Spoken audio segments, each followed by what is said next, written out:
Hello नमस्कार साथियों। आरवीडी classes के इस ऑनलाइन प्लेटफॉर्म पर आपका हार्दिक स्वागत है। साथियों, आज हम बात करेंगे राजस्थान में जनपद और पौराणिक महत्व की, और भारत के जो 16 महाजनपद हैं उनकी बात करने वाले हैं। तो वीडियो में एंड तक बने रहे, अपने साथियों को जनपद और पौराणिक महत्व है उनके बारे में जानकारी प्राप्त हो सके। क्लास बहुत ही महत्वपूर्ण है, क्लास को एंड तक जरूर देखें। चलिए शुरू करते हैं।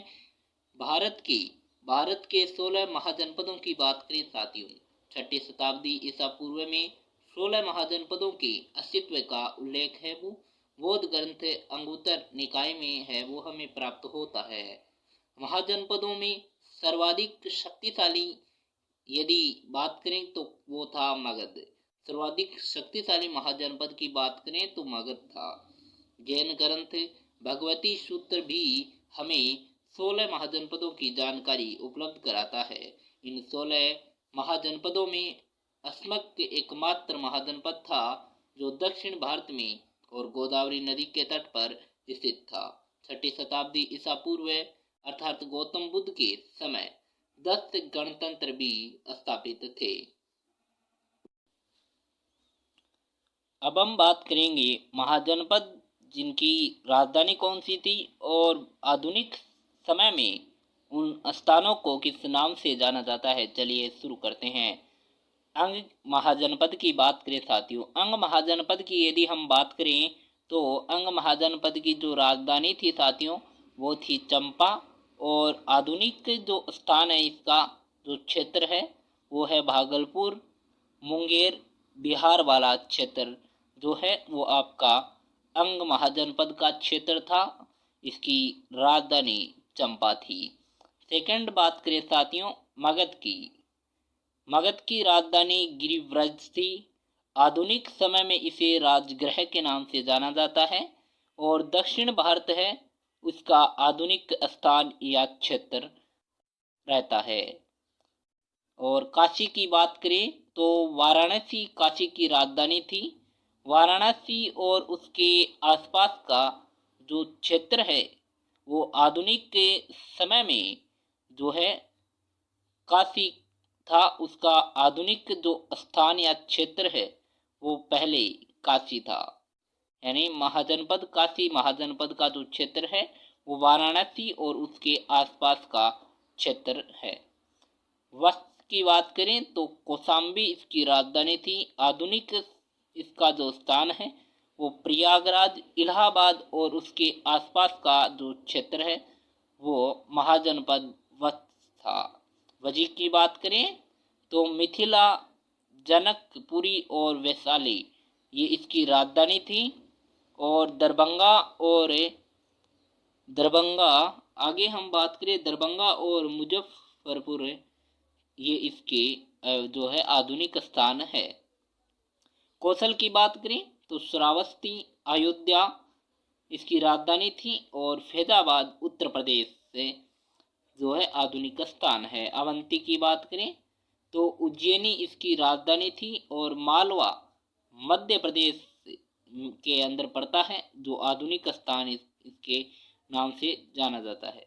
मल की बात करें तो कुशावती जो देवरिया उत्तर प्रदेश को जो आधुनिक स्थान है, और पंचाल, अहिछत्र तथा काम्पिल्ले ये राजधानी थी इसकी, और बरेली, बदायूं ये जो है इसका जो आधुनिक स्थान है। और चेदी चेदी की बात करें तो शक्तिमती वर्तमान बांदा के पास है, ये इसकी राजधानी थी। और बुंदेलखंड उत्तर प्रदेश जो आधुनिक जो स्थान या क्षेत्र है वो ये रहता है। इसी कड़ी में आगे हम बात करें कुरु की, तो कुरु है वो इंद्रप्रस्थ हस्तिनापुर का जो है इंद्रपुर हस्तिनापुर इसकी राजधानी थी कुरु की। और आधुनिक के जो दिल्ली, मेरठ एवं हरियाणा के कुछ जो क्षेत्र है वो कुरु के अंतर्गत आते थे। मत्स्य की यदि हम बात करें तो मत्स्य विराटनगर इसकी राजधानी थी। आधुनिक की बात करें तो जयपुर आता है। कंबोज की बात करें तो हाटक इसकी राजधानी थी। और राजौरी एवं हजारा क्षेत्र उत्तर प्रदेश के अंतर्गत है। ये आधुनिक इसके क्षेत्र माने जाते हैं। और सूरसेन की बात करें तो मथुरा इसकी राजधानी थी। मथुरा उत्तर प्रदेश वाला जो इलाका है वो इसके अंतर्गत आता है। इन सभी महाजनपद को यदि आपको ट्रिक से याद करना है तो आप कमेंट करके हमें बताइएगा। कमेंट के माध्यम से आप हमें सुझाव दे सकते हैं, जिससे हम आपके लिए इन महाजनपदों को अच्छे प्रकार से याद करने की ट्रिक भी बना करके दे देंगे, और ऐसी ट्रिक जो आप कभी भी नहीं भूलोगे। चलिए आगे चलते हैं।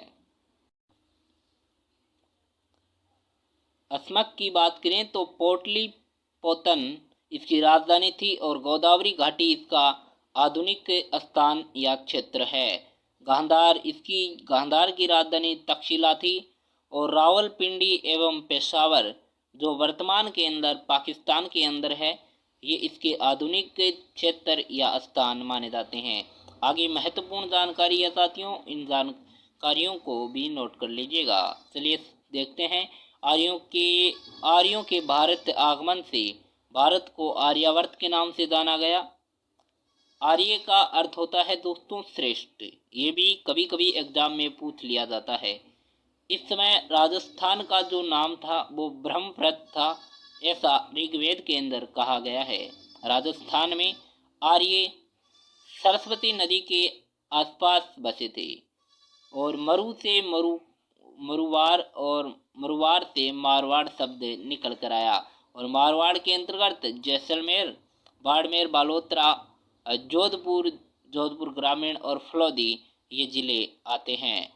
मरु प्रदेश का वर्णन यदि बात करें साथियों तो वो ऋग्वेद के अंदर मिलता है, रामायण के अंदर मिलता है, और चरक संहिता, महाभारत वह व्रत संहिता आदि से मिलता है मरु प्रदेश का वर्णन। मत्स्य जनपद का उल्लेख महाभारत से मिलता है। महाभारत के अंदर मत्स्य जनपद का जो उल्लेख है वो देखने को मिलता है। मत्स्य जनपद का विस्तार वर्तमान में यदि बात करें तो अलवर, भरतपुर, करौली, कोटपुतली, बहरोड, खेरतल, तिजारा वह जयपुर का कुछ भाग इसके अंतर्गत आता है। मत्स्य जनपद की राजधानी विराटनगर थी, जो विराट सभ्यता के अंतर्गत आती है।